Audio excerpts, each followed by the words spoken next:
Great. Exciting conversation today. Very, very, very exciting conversation. So first and foremost, I'm going to hit on a couple of similar themes and topics that I hit on in my previous talk for those in Fierce from San Diego. But I'm going to try to focus most of the conversation on the things that nobody has actually seen. So just give me a couple of seconds to kind of get everybody up to speed for those of you that are less familiar with Ostro. So first and foremost, before I get into Ostro, quick background on myself. Thank you for the kind introduction, by the way. Physician by training, been in the overlapping areas of healthcare tech for a while. Working closely with my co-founder in venture capital for many years as early investors in companies like OpenAI, humanoid robotics companies like Aptronic. So we've eat, breathed, and slept a lot of the themes and topics that I'm going to be hitting on today from a foundational perspective on the investor side. And now we're very excited to be bringing many of these different new technologies to life sciences. So quick high level, quick little spiel I have to do. What is Ostro? We're agent-led AI, personalized engagement solutions for both patients as well as HCPs. And I like to start off with this very first talking point, because the first question in most people's minds in the audience is, okay, you're saying buzzwords, you're saying agent, you're saying AI. I'm not going to get that through PRC-MLR. Well, I'm telling you right now, that's why I'm starting with that. We have a 100% success rate with PRC-MLR. So you will. The next is, well, it's going to be a pain to actually implement the solution. Well, we get our implementations done in 8 weeks or less. We've actually had some T20s launched in under 6 weeks. And last but not least, we're built for scale. We're partnered with most of the top 20 pharma companies, expanding rapidly within them, oncology, rare disease, neurology, cardiovascular disease, and many others. So we're really excited about what the company has done to date. So I'm just starting with this to say everything I'm about to show you now is actually, you are able to launch it. You are actually able to get that implemented. So high level, I'm going to talk a lot about this theme of consumerization. So what is consumerization? Consumerization, we've all lived it every single day. Consumerization is what the world now feels like after Uber, Lyft, and Didi. I mean, can many of you in the audience remember what it was like when you were in New York, outside of New York City? What was it like when you had to take a cab outside of New York? Yeah, it sucked, right? That's been consumerized. Blockbuster. I loved Blockbuster. Got my Sour Patch Kids. I know Ahmed liked his candy. It was nice, but now it's a lot more convenient. You have your Netflix, your Hulu, your Amazon Prime. Yellow Pages. Who here remembers the Yellow Pages? Did anyone have, everyone had Yellow Pages. Yeah, well, obviously now it's a lot more convenient to have DoorDash, Grubhub, Postmates. We've even seen the consumerization of healthcare for lifestyle conditions. And again, I had a front row seat to the founding of companies like Hims, Hers, and Roe. And I kept asking myself, why can't we provide that consumerized experience to the industry that matters the most? I'm going to get serious here for a second. Do you in the audience, everyone in the audience has a loved one or someone that they know that's been diagnosed with a serious disease? A cancer, a rare disease, every single one of us. When you get diagnosed with a serious disease, let me ask you, what are you thinking about each and every second of every day for the most part, besides your family and the people you love? How do you get better? That's it. That is the number one thing on your mind. Health is by far the most important thing. We all know that. That's why we're all at this conference. So in my head, it's great. All these other industries have been consumerized. Our industry should have been consumerized first, right? And again, we're not seeing an experience like that, right? You go to a brand.com, if you're an HCP or a patient, it's a one-size-fits-all experience, right? It's all one-size-fits-all. It doesn't optimize to the health literacy of the patient. Let me ask you, do you think every oncologist learns about a new cancer drug the same way? No, they don't, right? If you've been 1 year out of fellowship or 15 years out of practice, both doctors are going to learn entirely differently, different ways, different mechanisms to learn about that drug, right? Some may require more information on a new CAR T therapy or CAR NK therapy. Some might need less and might get annoyed if you give them too much education because they're very knowledgeable about CAR T and CAR NK. And so again, we introduced the initial part of the Ostro platform, which was AI search and a conversational AI experience that you could launch directly on brand.com, right? So that was our first move into bringing compliant AI to the life sciences industry in a consumerized fashion. Because we know every single doctor and patient, again, loves using ChatGPT. We need to be able to provide it in the same compliant way while only showing 2253 submitted and approved content, which is what we did with our AI search and chat. We then brought dynamic personalization because our users kept saying to us, Chase, this is all great, but how do you make it so that I don't even have to use AI search? You should know the content I, as a doctor, am trying to find before I land on brand.com, because again, I've been on publisher sites. I'm looking at clinical trial information. So why not just put efficacy at the top instead of getting started or instead of dosing? Like, why not provide that auto personalization into the tool? So I don't even have to use your AI search in Convo AI. I was like, great request. We introduced it. Then the next challenge, more as we approach the bottom of funnel, there's so many actions that need to get completed by the patients or doctors. The patient has to fill out, doctors have to fill out these contact a rep forms. Patients have to fill out these copay sign-up forms. There's workflows that need to be completed.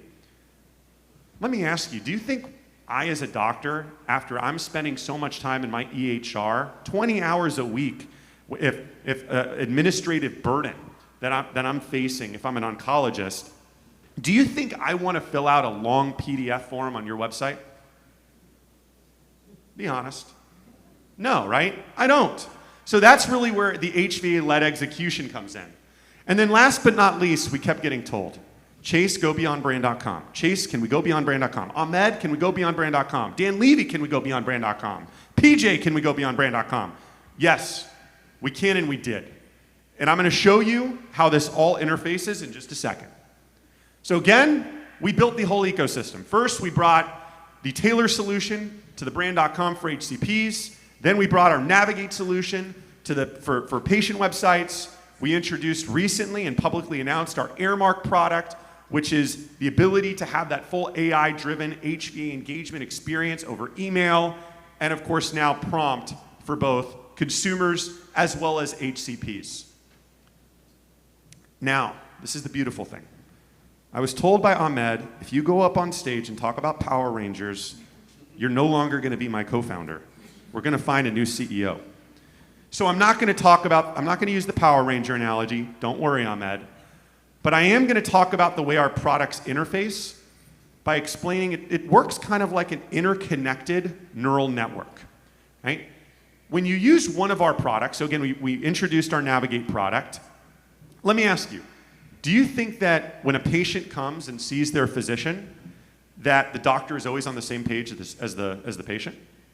No, right? There's a digital blind spot that exists, right? Which is why you need interconnectivity between our Navigate product and our Tailor product, which is what it does. And I'm going to show you how in just a second. Interconnectivity as well with our Airmark and our Prompt product. Agents, AI agents that can enable the successful completion of action and also connect the dots between these various products. Now, some of you in the audience are saying, nice, pretty picture, Chase. What the hell does any of that mean, right? And again, let's talk through it. So in this example, we have Navigate, Tailor, and Airmark. In this scenario, Navigate is our patient solution. Patient gets served up an ad. They click the ad. They land on the brand.com. After they land on the brand.com, they start interacting with our Ostro solution to more deeply understand how the drug works. They're asking questions using AI-powered search, Convo AI. There may be misspelling. They're typing in, what's the safety of the drug, right? But the AI-powered search of Ostro solution understands the misspelling. It understands the medical abbreviation. It knows the PRC MLR-approved content to serve up to the patient. I might have someone who's typing in a foreign language, efectos secundarios, right? So asking about side effects, right? Now you might say, some in the audience might say, but Chase, what's going on? That's English. Well, we can only show the content that's been PRC MLR approved. That block of content on side effects has only been approved in English. So now your brand team is getting informed of the fact that, again, patient is trying to find a piece of content on the site that doesn't even exist. So it's a feedback loop back to the brand. Last but not least, it has a semantic understanding. right? In this case, save me money on this, right? And it understands exactly that PRC-MLR approved content to serve back up to the patient. So patient is learning more about the drug. Well, after they learn about the drug, they want to find a doctor, right? Maybe they haven't established care yet with a physician. And that's why we introduced our agent tool, right? This is an agent that helps that patient find a doctor. Now, if you look closely, you'll notice show doctors who have been provided information about the drug, right? This is the patient's freedom of choice. The patient is choosing to want to speak with a doctor that's been educated or maybe detailed by a rep prior to their visit, right? You're allowing that patient the freedom of choice to actually see a doctor based on that standard, i.e. has that doctor been brand educated or not. So again, they're able to go and find a doctor, schedule an appointment with that physician right through the tool. Now, patient goes and visits that doctor, right? And how many times have I heard it when a patient comes to me and says, hey, Chase, hey, Dr. Feiger, have you heard about treatment ABC? Sometimes I have, sometimes I haven't, right? And that's why, in this scenario, maybe I'm less familiar. I've heard of the treatment, but I'm less familiar. Now, this is patient number 4 that's telling me about this drug. I need to go better understand it. I want to learn more about the efficacy and the clinical data. So I Google it. I Google search the drug and HCP. I click on that experience and I enter the Ostro tool. But then I Google search again after my next patient. I'm looking for efficacy information on the drug. And you're going to notice a different experience. On the left, getting started is at the top. But when I Google searched efficacy information on the right, efficacy and safety is at the top. You are getting Netflix-style personalization into the flow for the HCP. This personalization is driven off of UTM-level personalization, and it is providing convenience for me as the doctor to get me the information I'm looking for with less clicking, less thinking, less scrolling. That is what consumerization is. How do you get me the information I'm looking for as an HCP or patient with less clicking, less thinking, less scrolling? Well, after I learn about the product, I want to schedule time with a rep so I can leverage a scheduling agent that is built within the Ostro tool to actually schedule time with a rep. So it's very easy and very convenient for me to do that versus filling out, how many of you are familiar with those long contact or rep forms? Yeah, no more. They've been eliminated and replaced with a PRC-MLR approved and compliant scheduling agent to help make that HCP experience way easier through that same single interface. And again, very easy for me to schedule the rep. Now let me ask you something. Do you think that there might be a question I have between the time the rep reaches back out to me and the time that we actually have a conversation? Absolutely. Well, I'm about to go see another patient.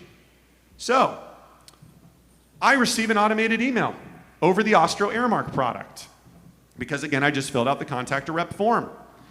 And I have the ability to receive some high-level information that I requested, but I also have the ability to interact. For the first time, I can reply to email and receive PRC-MLR approved, pre-approved blocks of content in response.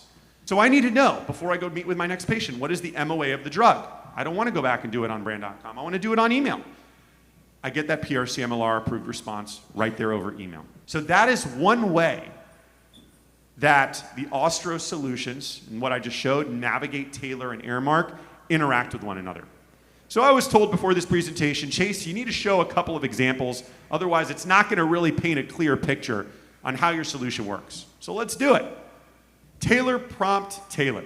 Again, we're starting on hcpbrand.com. We're then moving to prompt, and then last but not least, going back to hcpbrand.com. In this scenario, I, as an HCP, visit the brand.com because I want to learn more about the drug. I interact with the Ostro solution. I ask a question, right? How do I need a dosing for a new patient, but I misspell. Again, I type in doxing. My mistake, happens all the time. I'm walking from one patient room to the next, I'm misspelling. That happens.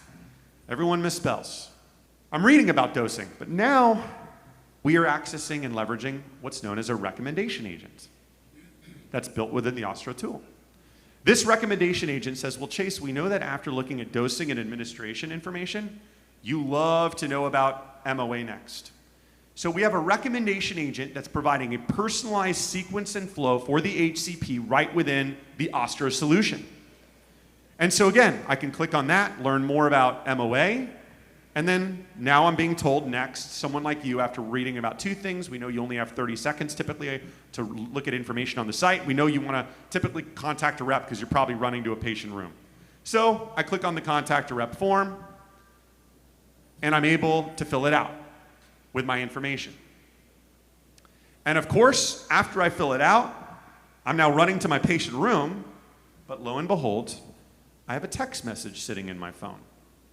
I have a text message that will enable me to continue to interact. And now we've moved from the tailor solution to the prompt solution. I have the ability to ask questions like, what is the EFX?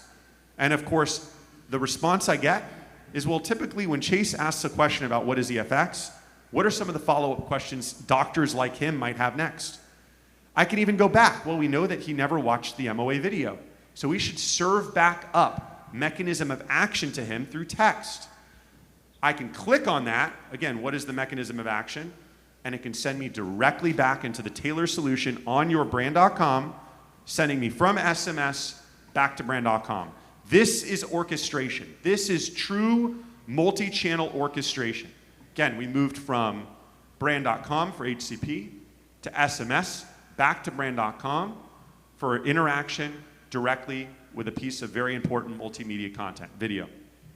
Now we have Airmark Tailor Navigate. I promise it's the last one, but I'm only showing this because everybody says, Chase, your map and your Power Ranger example doesn't work. Let's show everybody how the multi-channel orchestration works and how the channels become smarter and more well-informed based on the different channels that I'm activating over brand.com, email, SMS, etc. I receive an email over Airmark. I have the ability to reply, ask my question. In this case, I'm asking, what is the MOA?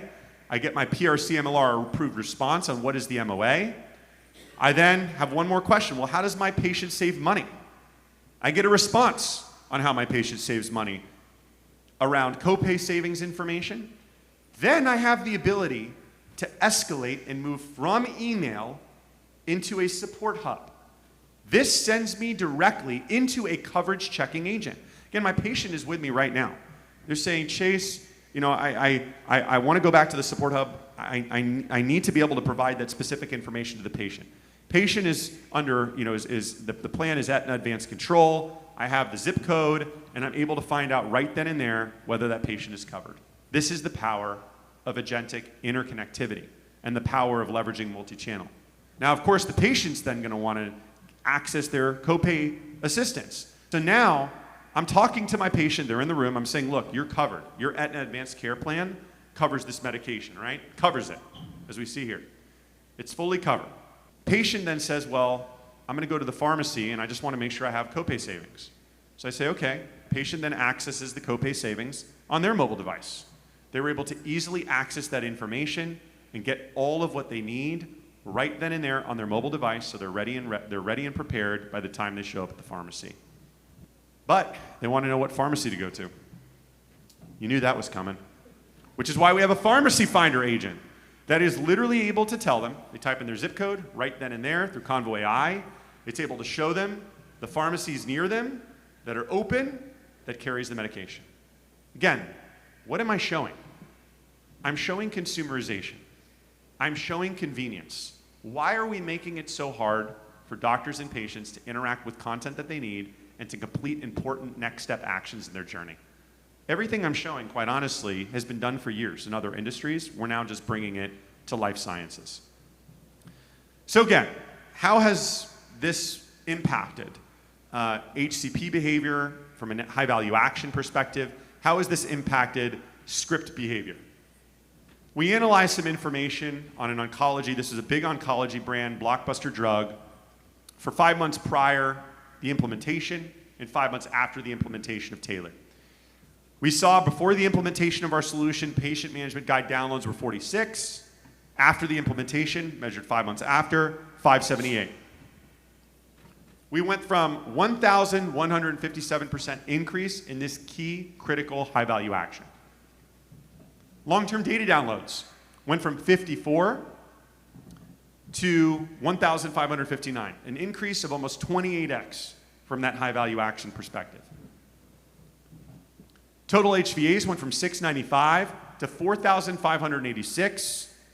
an increase in 560%. We tend to say it's typically a 2 to 7x increase in HVAs. Now, it's great that we access these critical HVAs, but how does that actually impact deeper ROI? And we always run script lift studies with each of the implementations that we do. Overall, this third-party IQVIA script lift study showed, this is a separate brand, a rheumatology brand. This is a patient example where our solution was just embedded. This is just embedded on the patient website. We showed a more than 200% increase in lift versus controls. Retaining brand patients went up by 125%. Scripts, new to brand patients, 264%. Competitive therapy, so a patient that was on another competitive therapy, we saw an increase of 400%. Market naive patients, over 150%. So again, what I'm showing you is the fact that our solution is getting adopted more and more quickly throughout the industry. It's driving very important impact and results across HVAs, across script lift. And again, what Ostro is doing is we're taking things that have existed for many years and are continuing to be reinvented in other industries, and we're compliantly bringing them to life sciences. So again, it's really imperative we find a way to do this for the benefit of the patients, for the benefit of the doctors. As I mentioned before, consumerization should have started in life sciences first. And that's what Ostro is here to do. Thank you. I'm here to now answer questions. And before you leave, there is going to be a special award giving. Who here loves Labubus? I mean, I'll tell you, I love them. And my future daughter, I know, is going to love them too. No, but it's you guys love Labubus? They're great. So one of the things that we did was, and otherwise, you know, I told Ahmed, I was like, Ahmed, why are we opening? We shouldn't open the boxes. He goes, because Chase, even though it is a real Labubu, we need to create Labubu with custom Ostro gear. And so that's what we did. So you can always take off your Labubu's Ostro shirt anytime that you want. Find some other really nice stuff on Etsy. But I'm going to be awarding this Labubu to someone in the audience right after questions. So let's start with questions first, and then comes award Labubu presentation. All right. Any questions? Yes. In terms of the search, with the advance of ChatGPT and zero-based search, how do you combat that? Yeah, great question. So the way that our solution works is we're both leveraging LLM capabilities like OpenAI. Again, my co-founder and I are very early investors. We're early investors in OpenAI. We've got very close relationship with the whole leadership team there. In some instances, leveraging LLM-style search is the preferred mechanism of choice. But sometimes you want to leverage semantic search as well, right? So our solution, and we actually have a patent on this, patent pending, sorry. So our solution is patent pending currently on the way that this capability works, on leveraging this machine learning AI capability to both access and leverage LLM, and then leveraging semantic search as a capability. But the system itself becomes smarter and smarter in determining what is the best way to serve up the right PRC MLR approved content directly to the HCP. Now, my ideal world would be, you know, if I were an end user and we just can't do this, would be why can't we just launch ChatGPT on our site, right? The reason is, unfortunately, you would have hallucinations of content, right? And if, God forbid, a piece of critical content hallucinates and provides a piece of information that ill-informs the physician or the patient on the drug, that could be very dangerous. So we wanted to bring that style LLM search experience into the front fold for both patient and doctor to make it easier, to your point, to finding new important content. But we had to do it in a PRC MLR approved compliant way. And if you think about what Veeva did, Veeva Systems, they took Salesforce CRM and made it regulatorily compliant, and then everything, again, was built on top of it initially with Veeva Volt and others. We did the same thing with the LLMs on our search tools. And we're using a number of different LLMs. Great question. So is that bypass? No, so we are still leveraging the LLMs and integrated with the LLMs. Sometimes we're not leveraging the LLM capability. Sometimes we're using semantic, and then other times we are. But it's all done in a fully compliant way. That's how we got the 100% success rate with PRC MLR. Yeah, I know that's a big, important question. And Ahmed is our head of compliance, and our general counsel's not here, but Ahmed is the person, if you want to go very deep on compliance conversations and the intricacies of all of it, he will go into extreme detail with you on all of it. Yes? When you open a digital conversation with an HCP and they ask an off-label question, how do your systems handle that? And is there an opportunity to activate that? Yeah, great question. So it's interesting. We've been getting the requests more and more. We actually just launched our first MedInfo, medical affairs / MedInfo launch with a T10 pharma company. It's our first implementation that we've done. It's in oncology. But to your question, if they're asking an off-label question, if there's no PRC-MLR pre-approved response for that off-label question, then there's several different options. You can escalate them to directly speak with a rep. So there's multiple different branched escalation points that we can introduce. You can provide them a canned response saying, unfortunately, this is an off-label question, but if you want to continue if you have any questions, either deeper questions you want to ask, it can send you into an agentic flow to fill out that contact or rep form, or it can even connect you directly with someone on medical affairs. But we can't show anything that's not PRC-MLR approved. Otherwise, again, we wouldn't have that success rate. But good question. Same thing with adverse. So adverse event reporting, Ahmed loves talking about this. So we have typically 4 words or more. We have adverse event reporting built into our solution, built into our tool. So it's all automated, and then we also have a nurse navigator team that actually will go and submit those adverse events directly into whatever system you're using, whether it's Eversana or something, whatever internal tool you're using for adverse event reporting. Any other questions? All right. Oh, one more. So it doesn't take you outside of your website ecosystem, your search tool, for instance. It lives within the website? It lives within the website, but it can also be accessed across any medium.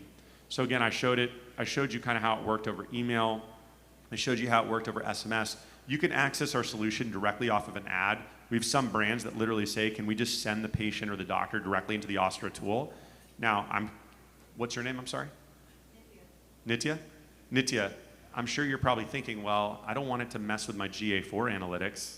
I knew it, I know. So fortunately, we're directly interoperable with Google Analytics. So it will not. Any increased activity from an HVA perspective, engagement perspective, all of that data will still just directly impact, it won't impact, it will not, it doesn't require a separate database. It will all directly interface, and it'll look as if it's brand.com activity on your GA4. Is that what you're wanting to know? Figured. All right, moment of truth. Labubu time. Okay, and Ahmed goes, throw away the box. I said, I'm not throwing away the box. There's the QR code. It shows everyone that it's real. People like to collect them. Here it comes. What is the health literacy rate